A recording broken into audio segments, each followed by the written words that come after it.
வகுப்பு மாணவி பா பூமிகா. நான் எடுத்துக்கொண்ட தலைப்பு அன்பின் மகிமை.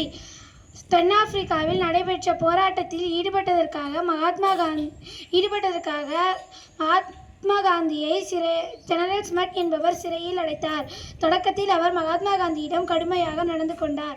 நாளாக மகாத்மா காந்தியின் அன்பும் பெருமையும் வெகுவாக ஸ்மித்தை கவர்ந்தது. சிறந்த புத்தகங்களை அவர் மகாத்மா காந்திக்கு படிக்க அனுப்பினார். மகாத்மா காந்தி நூல்களை படிப்பதோடு மட்டுமல்லாமல் காலணி தயாரிப்பிலும் ஈடுபட்டிருந்தார்.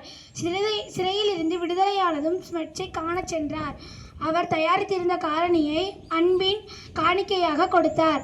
அதை ஜெனரல் ஸ்மித் எடுத்துக்கொண்டு, இதை நான் அணிய மாட்டேன் என்றார். ஏன் என்று காந்திஜி கேட்டார். இதை மனித தெய்வமாகிய நீங்கள் உங்கள் கையாலேயே தயாரித்துள்ளீர்கள். இதை வணங்க வேண்டுமே தவிர காலில் போட்டு மிதிக்கத்தக்கதல்ல.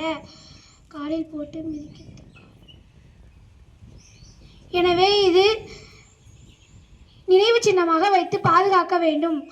கருத்து: தீமை செய்தவருக்கும் நன்மை செய்ய வேண்டும்.